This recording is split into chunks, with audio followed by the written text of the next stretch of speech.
is not supposed to be seen outside the house, outside the kitchen.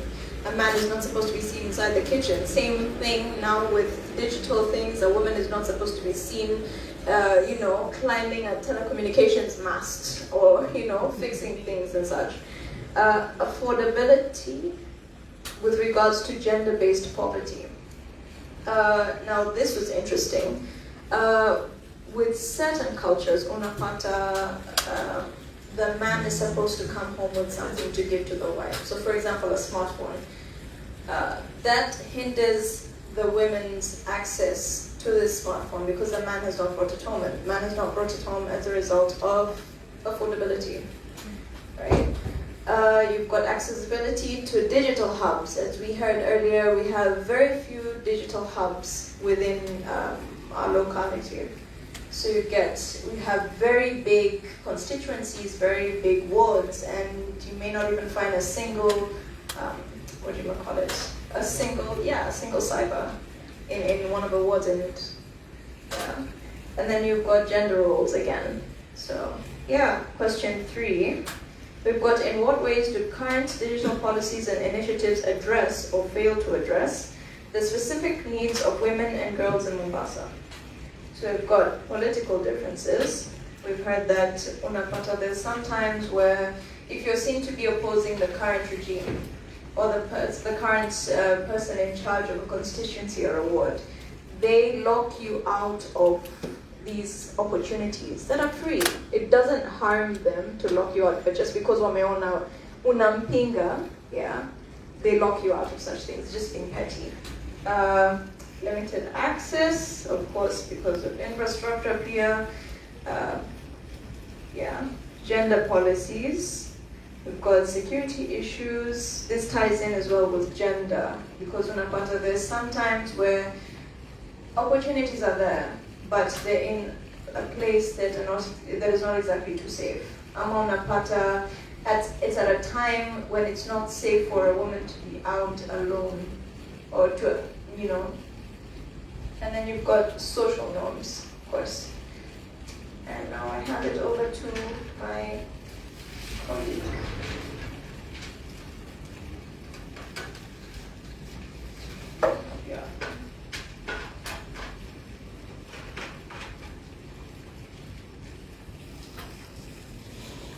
I'll pick it up from question 4. What successful programs or strategies have been seen that boost the participation of women and girls in digital spaces? One of the main programs that we have is the SADP program, where they made sure that a good percentage was girls and women, or half or more of the participants that were included in the program were girls and women. Another program or strategy is digital mainstreaming. We see women taking part or taking lead in some of these social issues, and in the digital space. Computer literacy and gender inclusion by Shofco. Shofco are also leading or in the forefront to push women agendas and help them be digitally included in policy reform and literacy. And also Shofco is also working with Algeria Digital in women forums. Question 5. What policy changes or support systems will have the most significant impact on improving digital inclusion for women and girls in Mombasa? Awareness to digital opportunities. Those are some of the challenges. Some of this information is usually passed or spread online, and you find that not everyone is online. Mostly people from marginalized community, they have to get information from somebody who is into this tech space. They'll have to disperse the information to everyone, and not everyone is going to be reached with this information. We also have a high percentage in support in sponsorship programs for women and girls. This is a recommendation that when we start pushing these programs or making these scholarships or sponsorships, we should look to invest more to the girl child or women so that they can also be included when we start advancing in the digital space. Having digital hubs in everyone, we have found that someone or in Kisauni, as our member has just informed us, there are only 2 digital hubs, and a word like Makirongi is one of like the biggest words we have in Kisauni, and there is no digital hub around there. So people have to like move from Makirongi to Mikinani to access these digital spaces.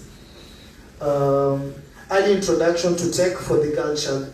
If we decide to better involve women or girls in this space, we have to start early, include this education or these programs in the early area, in the ECD, so that they can grow up knowing that they are also needed in these tech spaces, and they are welcome, and it's not only for the boy child, they can also take part in it. And then there is tech mentorship programs in STEM, which we have seen, or that is IOME. IOME is it a program? It's a branch by Red Cross. They are in the forefront in pushing tech programs and in STEM for girls and women. Yes, thank you.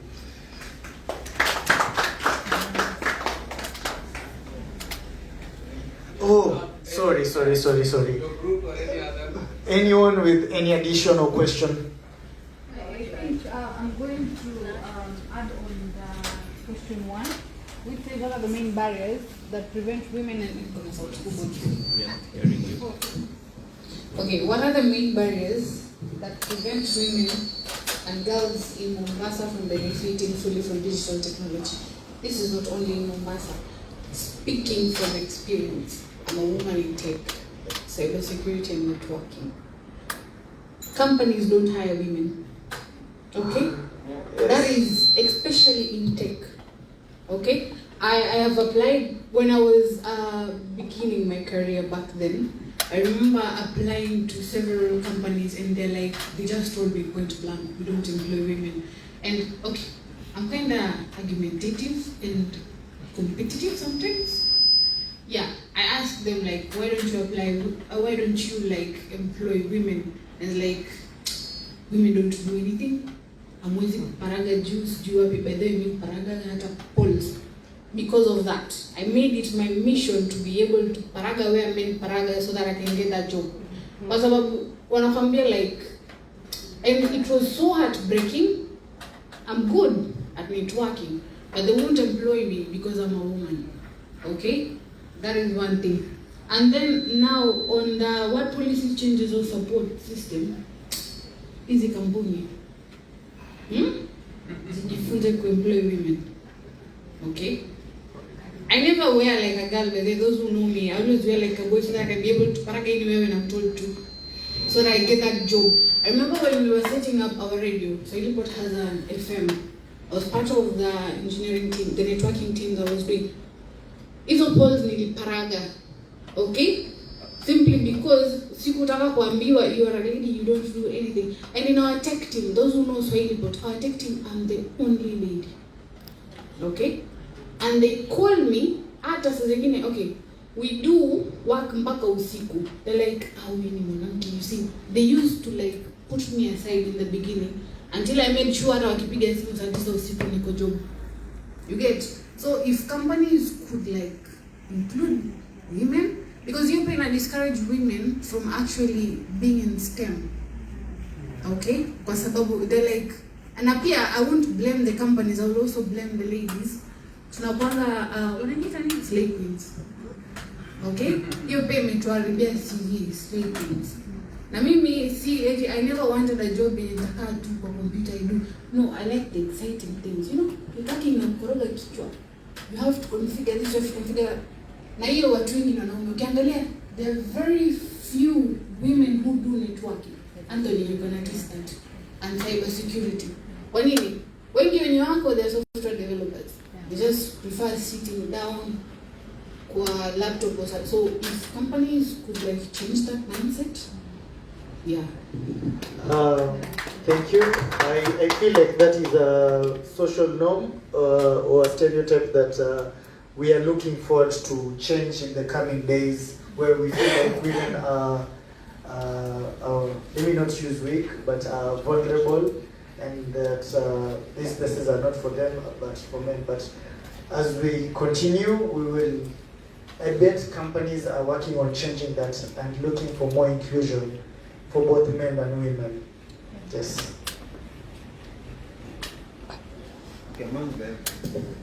Among the factors that hinder women, ladies and girls, from accessing digital services is a contemporary or emerging issue of cyber-oriented gender-based violence, cyber-oriented GBV.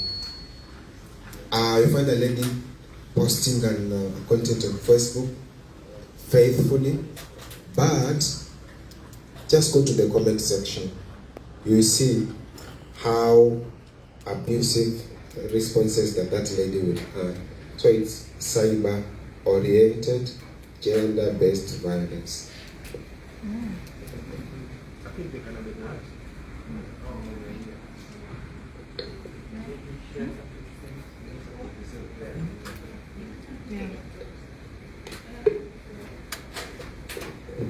I had suggestions. If you could also link with the relevant department, both at the national and the county, like the Women Enterprise Fund, the social services where they register these groups, and also maybe NGAF, because I'm looking at the normal women who do the local businesses. Yule anauza mboga. If they could learn this, they're able to even do delivery services and all that. Hii sabuni ya kupima na jik. We are also, the middle class is busy working. We can't go even to the market. But if in a button I can get tomatoes, kitunguu na mboga delivered to my house with the nearest market vendor or mama mboga, could really work. And all this can be gotten through the local social services when they offer the certificate, the Women Enterprise Fund. So I think that's where the majority of the women lie, and who can really benefit from our services in terms of digital. Thank you.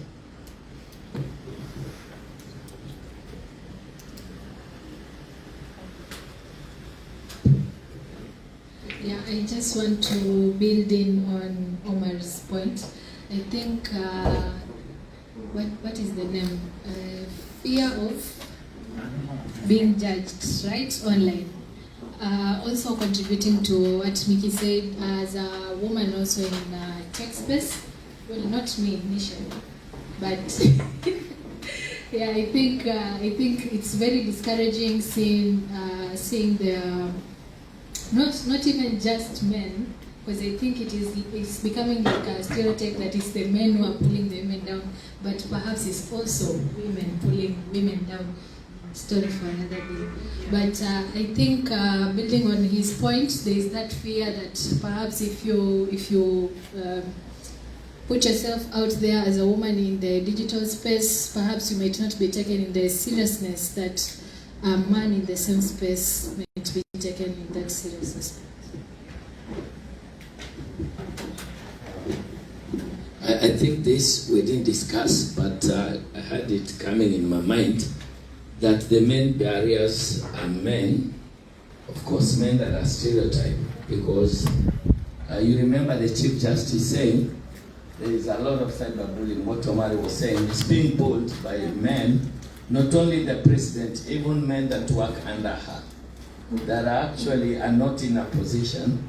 So if men will know that when they create a good environment for a woman, she'll be able to deliver twice. Just like when you stress a woman once, you'll be stressed twice. You've seen that.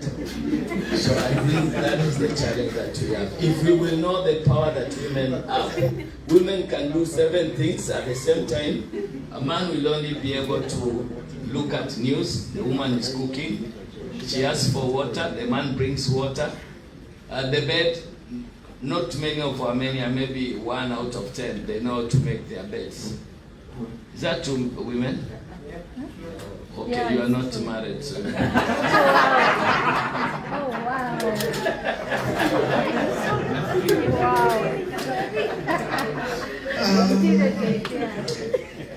Naomba nizungumze kwa Kiswahili na mambo mawili kwa ufupi kuhusu mjadala unaendelea wanawake na wanaume. Naomba niseme jambo ambalo wengi hawapendi kunisikia, lakini nahisi muhimu kusema.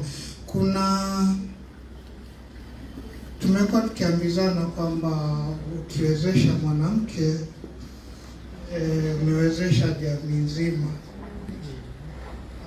Hiyo ni ukweli kwa upande mmoja, lakini kwa upande mwingine sio ukweli, kwa sababu kama vile wanaume ambavyo tukipata nafasi tunaweza kutengeza ama tuharibu, vile vile kwa wanawake kupewa nafasi sio hakikisho la moja kwa moja kwamba atafanya vizuri. Wako wanawake ambao kwenye nafasi na wanaharibu hata kuliko wanaume. Kwa hiyo inawezekana unapatia mwanamke nafasi, lakini ikawa ni fursa yake ya kujijenga yeye kama yeye. La mwisho, tumetaja sana hapa swala la sera, kwa maana policies, kwamba tuangalie namna gani sera zitatungwa katika kuangalia maslahi mbalimbali ikiwemo ya teknolojia. Lakini naomba tusiishie tu katika swala la kuunda sera, haitoshi, kwa sababu kuna sheria, katiba na sheria mbalimbali zilizotungwa, lakini bado hazijafanyiwa kazi. Kwa hivyo tunavyopendekeza kuunda sera, tujipatie jukumu pia la kuweza kufuatilia, kuhakikisha kwamba zinatekelezwa. Tufuate wale viongozi wetu wachaguliwa, tufuate wale maofisa ambao wanafaa kutufanyia kazi, kwa maana duty bearers, ili kuhakikisha kwamba hizi sera tofauti zilizopo pamoja na sheria zinaweza kutekelezwa kikamilifu kwa manufaa ya jamii yetu kwa ujumla.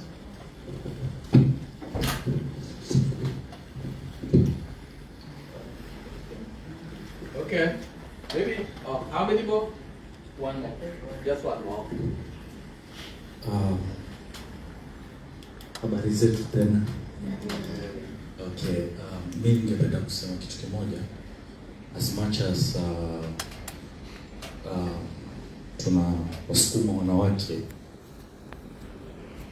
pia ni muhimu vijana wetu pia waangaliwe, kwa sababu organizations za wanawake kuwa empowered ni nyingi sana, lakini pia tuangalie sana wanaume, kwa sababu kama pale hub yetu when we do recruitments ama wakati tunaleta cohorts mpya, most ambao wanakuja ni wanawake. So we want to find ways in which pia tunaweza wasaidia wanaume pia tuwalete on board, kwa sababu pia vijana wengi sahi out there wanaharibika in drugs, shona. So as we are empowering, that one is a good one, lakini pia tuangalie how we can create organizations ambazo kwamba ama policies ambazo kwamba zitawanyoosha vizuri vijana wa kiume pia. Thank you so much.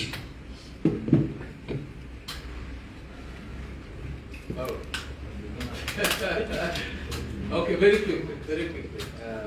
In 30 seconds. Yeah. Okay. hiyo aspect ya kwa wanaume wanatengwa in so many programs. So, like kama sasa ukiona organization inaanza this is for women and you women.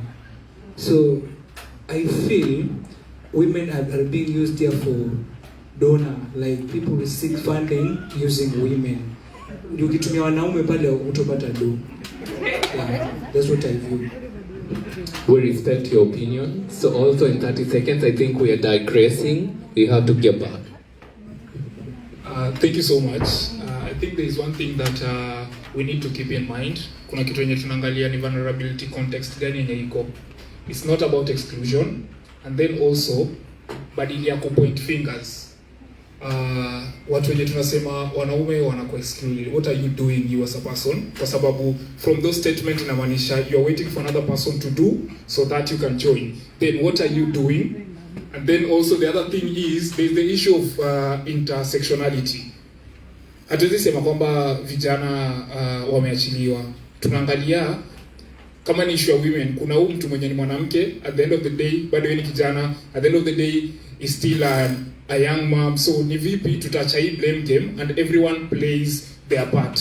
Badala ya buka kusema kwamba wanaume wanakuwa excluded, then what am I doing as kama mimi mwanaume in advocating for the rights of people who are affecting me, and also not neglecting the populations that are so vulnerable in the society. Thank you so much. Okay.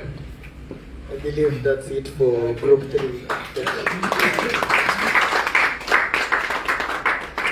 Thank you very much. In the interest of time, I see it's past 4.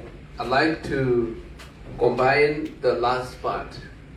Yeah, we have already done some sort of plenary, haven't we?